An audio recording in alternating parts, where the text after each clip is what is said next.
grabando, doctor. Yo ya le puse grabar, no se preocupe. Ah, perfecto.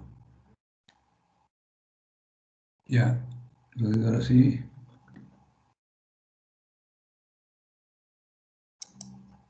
Ya lo ven la figura, ¿no?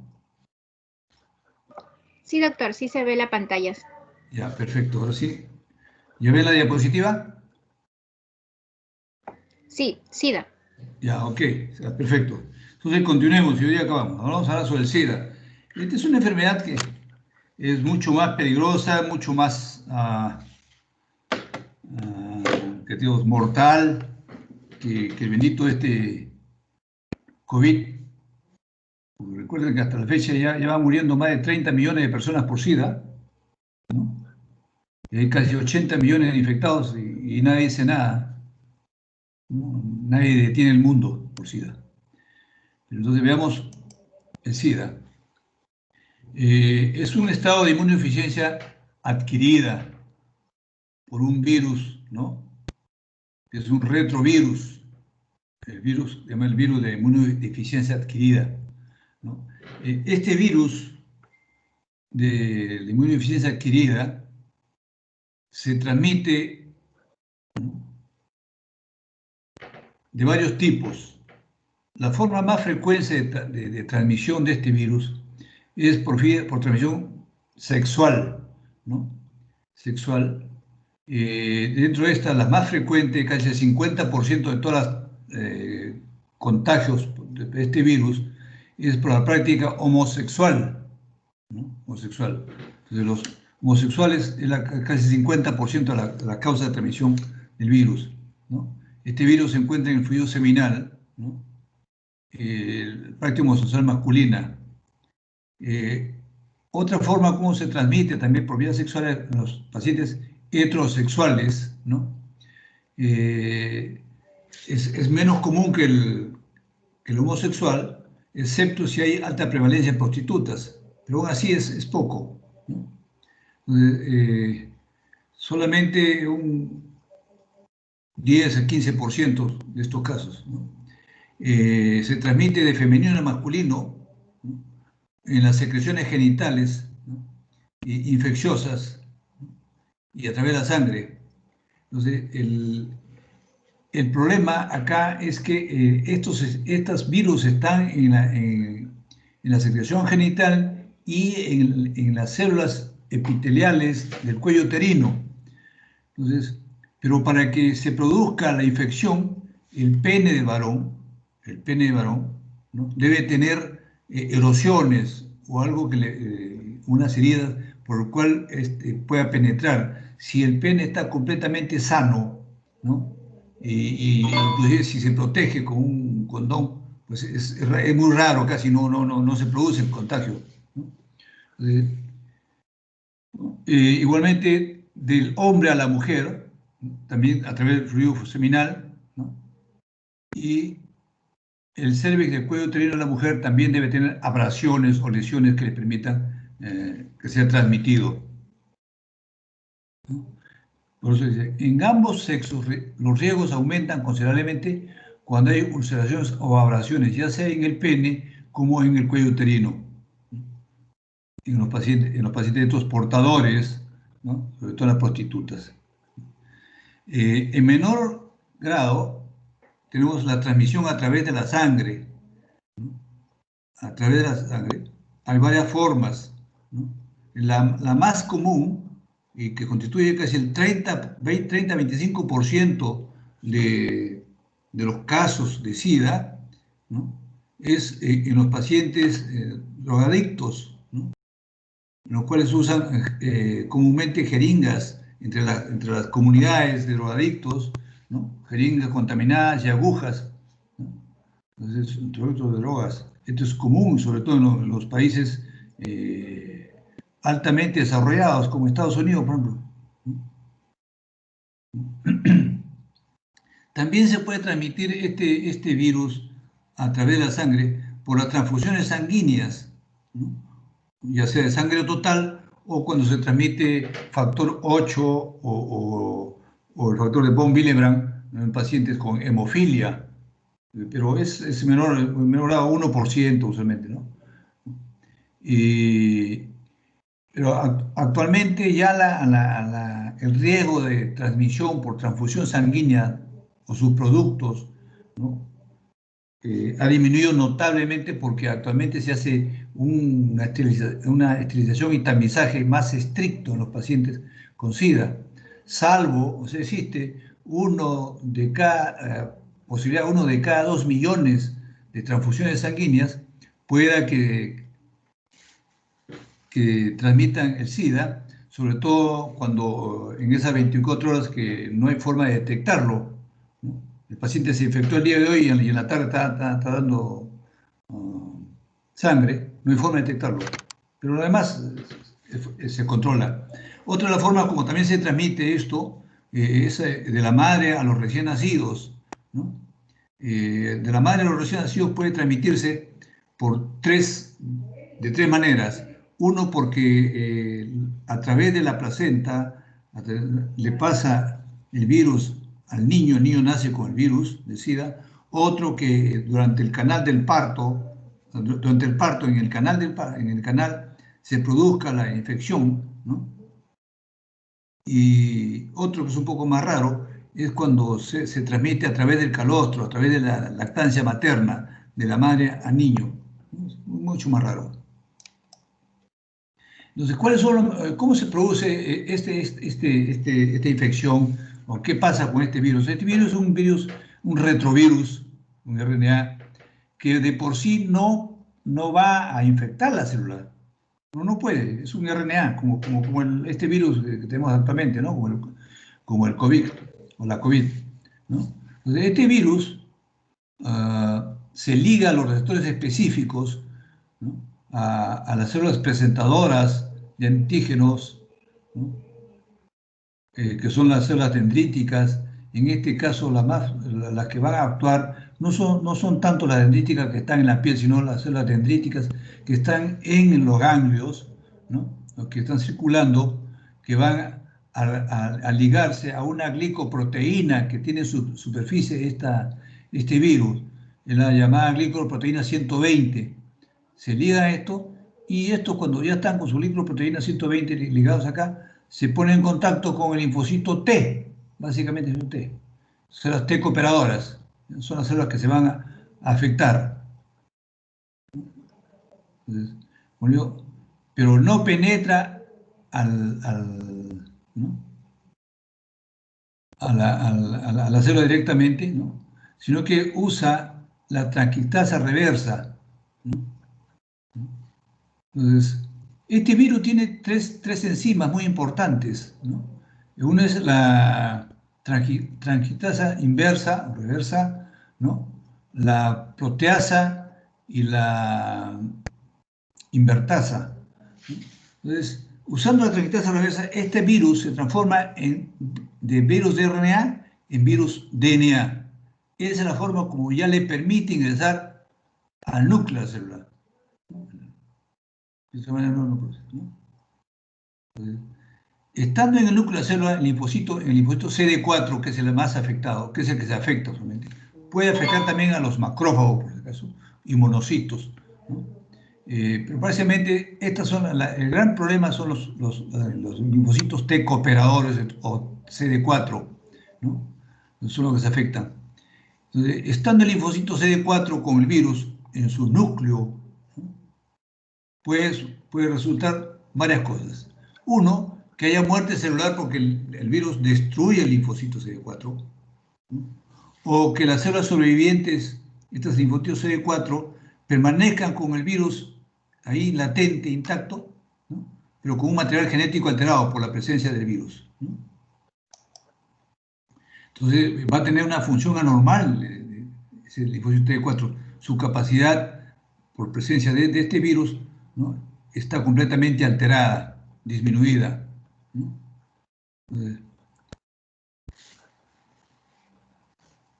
Entonces, ¿qué va a pasar? Si va a haber muerte celular, ¿no? Y la función anormal de CD4, entonces, ¿qué vamos a encontrar nosotros en la cantidad de células T cooperadoras? Va a ser completamente baja, hay destrucción de estas células, ¿no? Una disminución marcada de las células T cooperadoras. porque son las que se destruyen, ¿no? Entonces, ahí lo que se llama la deficiencia de las células C, de estas células T4 operadoras, pueden quedarse en la fase latente, las células B pueden ser estimuladas, formando anticuerpos con agrandamiento de los ganglios linfáticos. En la fase latente solamente podemos tener esto, ¿no? Unos ganglios linfáticos aumentados de tamaño y nada más, porque los linfocitos B empiezan a producir anticuerpos por una estimulación anormal por estas células CD4, ¿no? Y hay una falla gradual de los mecanismos inmunoefectores. Pero básicamente, como digo, este problema afecta a las T4 o T cooperadoras, ¿no? Entonces, vamos a ver qué pasa con estas células. Usualmente nosotros tenemos un dosaje normal de células en sangre periférica. Hemos dicho que el 70% de las células linfoides en sangre periférica son linfocitos, en estos están los CD4 y CD8, ¿no? Mientras los linfocitos T, mientras los linfocitos B es el 20%. Entonces, dijimos que la relación de T4 con T8, ¿no? Es de 2 a 1, 2 células T cooperadoras por una célula T supresora, o CD8. Entonces, estas células T cooperadoras disminuyen totalmente, ¿no? Se destruyen, desaparecen, ¿no? Entonces, si nosotros tenemos una destrucción de estas células T cooperadoras, entonces, ¿cómo vamos a tener? Estas células están en el ganglio. Entonces, ¿cómo están los ganglios? Si hemos dicho que las células T cooperadoras o células T están en las áreas paracorticales, entonces vamos a encontrar una marcada depleción de células T en los ganglios linfáticos y hay una hiperplasia de los centros foliculares, porque son los linfocitos B, no tienen problema, ¿no? Entonces, estos pacientes, después que se produjo la infección por el SIDA, ¿no? por este virus, presenta tres etapas desde el punto de vista clínico. La etapa de la infección, que es cuando el paciente se infecta directamente, ¿no?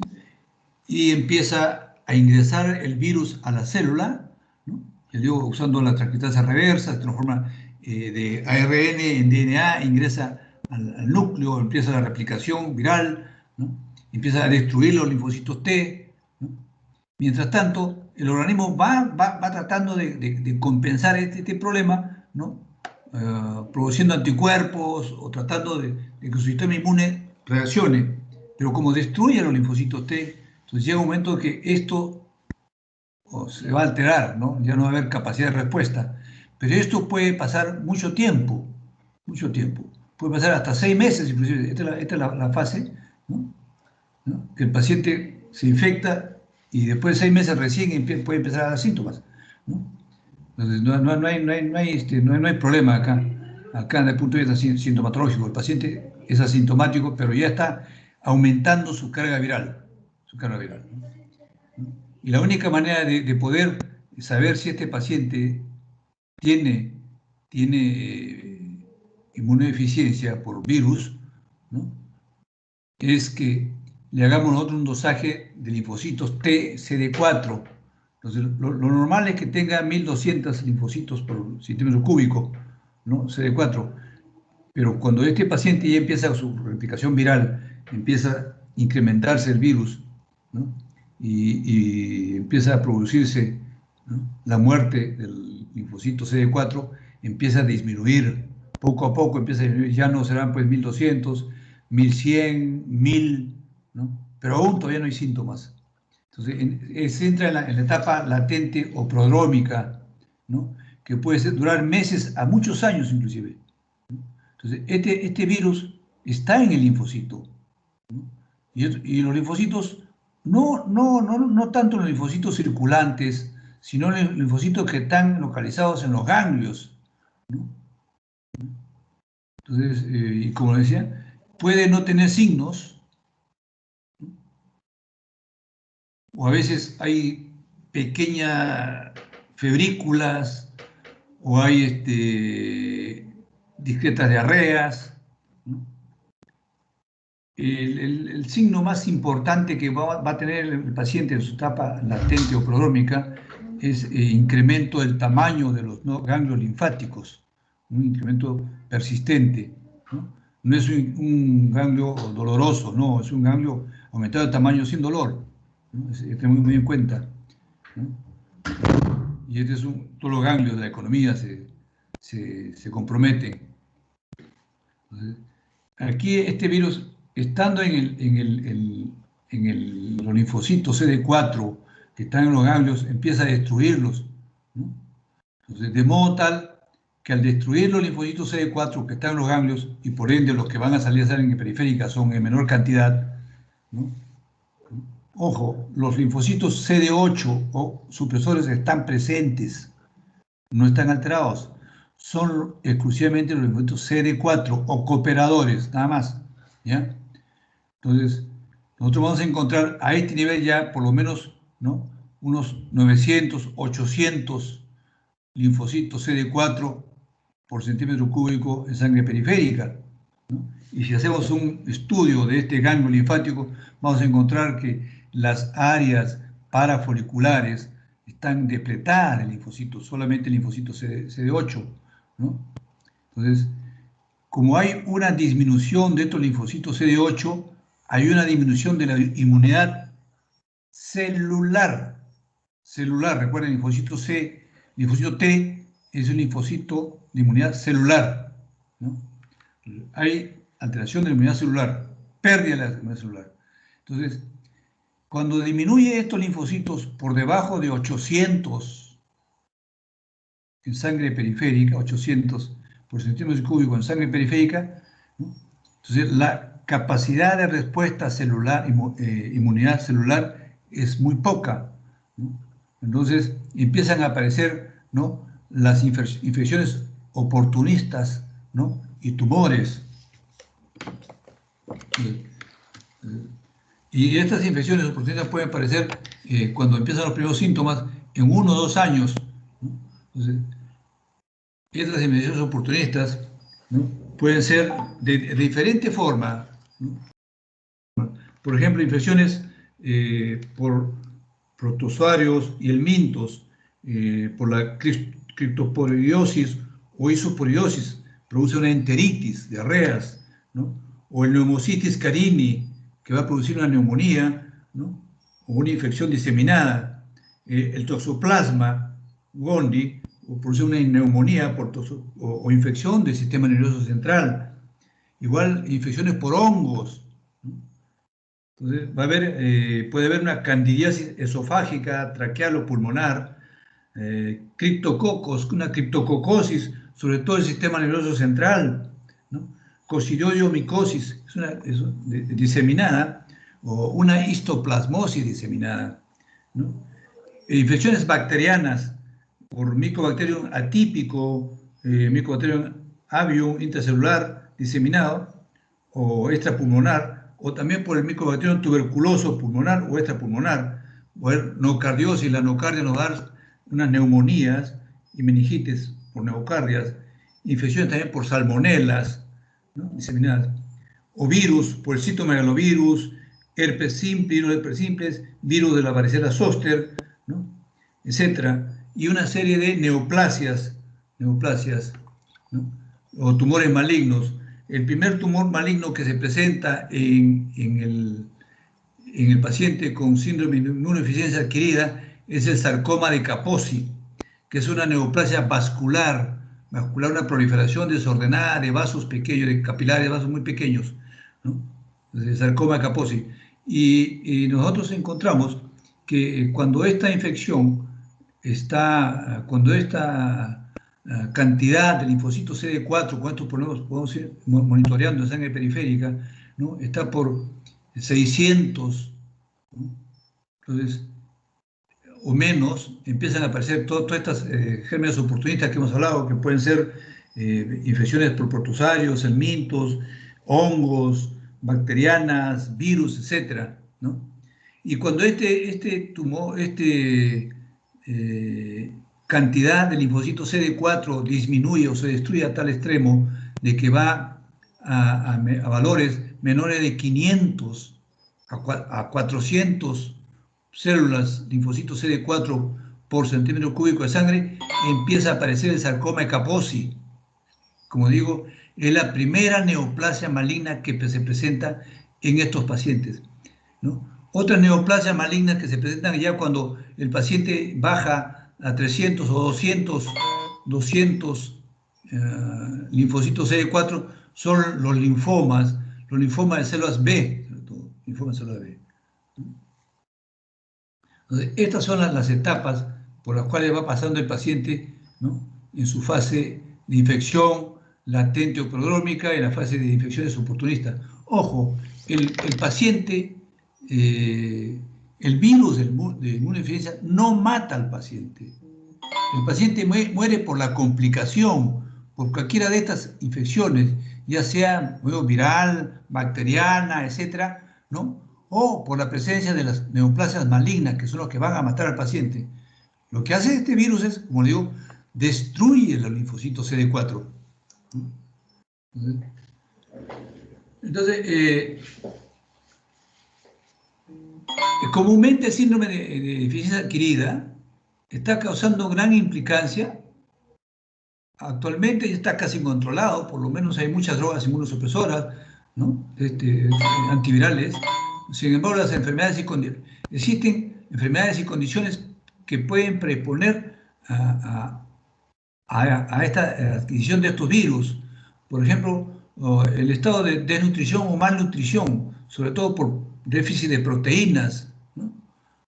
Entonces, un paciente con infección por SIDA, ¿no?, con un estado nutricional, o pacientes que tienen uso de drogas inmunosupresoras, citotóxico o corticoides, ¿no?, que le baja su capacidad de respuesta también, ¿no?, o aquellos pacientes a los cuales tienen infecciones agregadas agudas, ¿no?, virales, bacterias crónicas, protozoarios, por ejemplo, los pacientes con malaria, ¿no?, son pacientes que también están afectados, ¿no?, y a esto se les agrega un SIDA, pues la cosa se complica, o enfermedades que presentan cuadros de debilidad crónica, ¿no?, como insuficiencia renal, ¿no?, o diabetes mellitus, ¿no?, o pacientes que presentan neoplasias malignas avanzadas, ¿no?, como el linfoma de Hodgkin. Entonces, estos pacientes están completamente inmunodeprimidos, ¿no?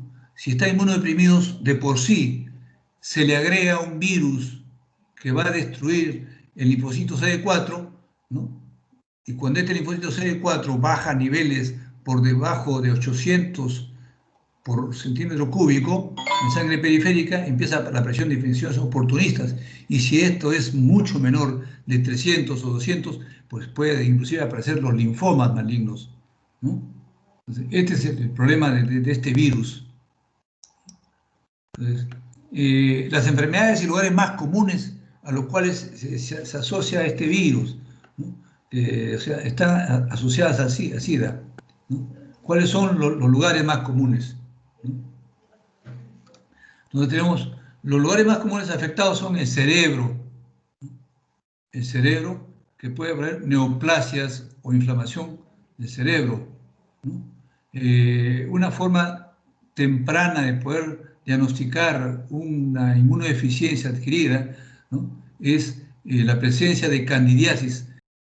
Ustedes saben, se detecta cuando uno encuentra unas placas blanquecinas, ¿no?, en la cavidad oral o en la tráquea, en el esófago. En la cavidad oral es más fácil detectarlo. Unas placas blanquecinas que en los niños se llama Muget, pero eso es normal en el niño, pero en el adulto no tiene por qué haber, ¿no?, unas placas blanquecinas, que a veces con bicarbonato uno trata de sacarlas.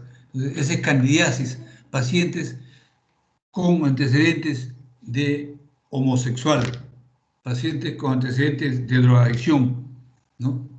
Entonces, y presencia de candidiasis, bueno, tienes casi que el 100%, ¿no?, de posibilidad de que este sea un SIDA o un sidoso, ¿no? Entonces, a estos pacientes los órganos que también afectan con mucha frecuencia son los pulmones. Los pulmones, ¿no? Dentro de las infecciones oportunistas que van a afectar a los pulmones, tenemos la primera de ellas a nivel mundial, es la infección por el Pneumocystis carini, ¿no? Esto es a nivel mundial. En nuestro medio también es muy frecuente, pero a nivel mundial es el más frecuente de todos.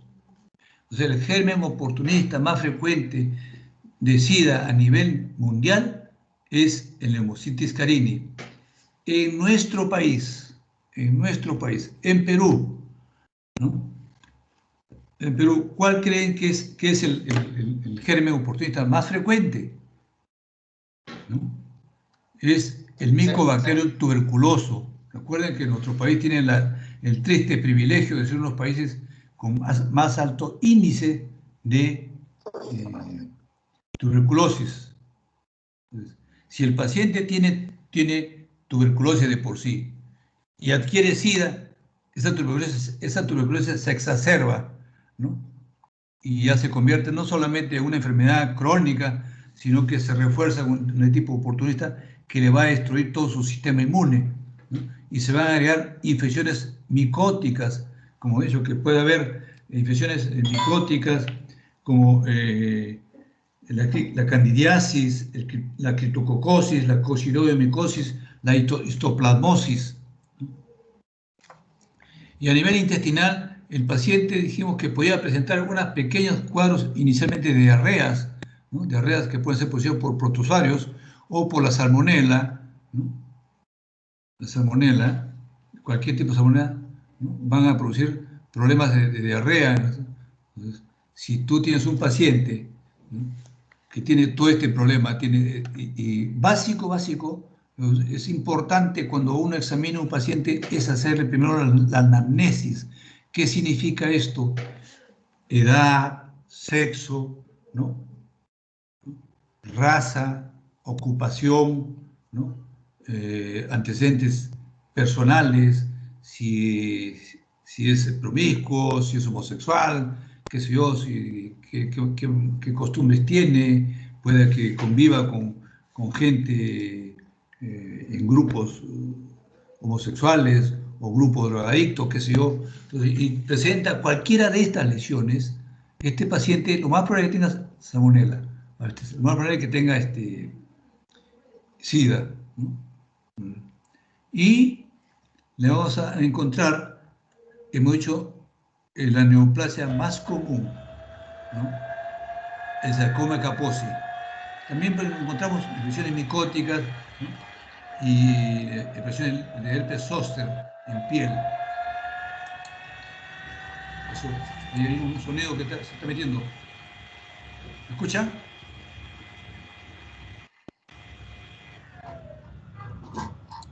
Lisette, ¿hay un problema? Sí, doctor, parece que se ha activado un micrófono de alguien. Ya lo apagaron. Ya. Entonces, como decía yo, entonces, si nosotros, miren ustedes, aquí en Perú tenemos una situación justo en esta época. Acabo de festejar el día 5, el día de Carrión, ¿no? Día de Carrión. Y Carrión, ¿qué cosa es lo que hizo Carrión? No hablo de sarcoma Kaposi, por si acaso. ¿Qué hizo Carrión? Carrión logró determinar de que el origen de la fiebre de Loroya era lo mismo que la verruga, ¿no?, la enfermedad de la verruga peruana, ¿no? Entonces, era lo mismo. Se decía que la verruga que aparecía en la sierra central o la sierra del norte del país, con las fiebres que se producían en la Oroya, producían por lo mismo. Entonces, en ese entonces, ¿por qué hablo de esto, no? Apareció lo que se llama la verruga peruana, que es una proliferación de unas lesiones nodulares, papulares en piel, ¿no?, rojizas, y eso es lo que se llama la verruga peruana, que es muy similar, ojo, es muy similar.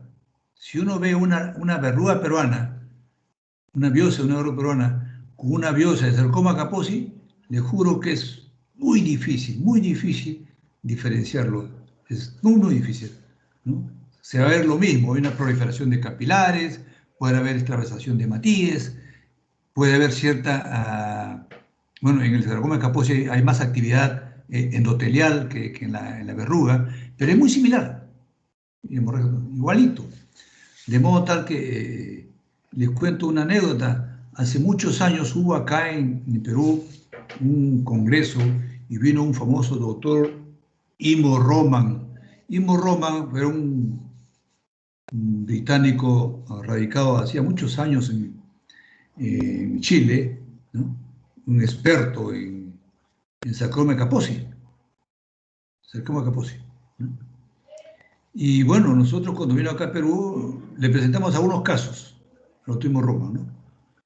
Y le diagnosticó casi de 10 casos, diagnosticó 8 sarcoma Kaposi y 2 dijo que eran angiosarcomas. ¿Correcto? ¿No? Y hubo sorpresa, entonces, bueno, entonces está bien, ¿no?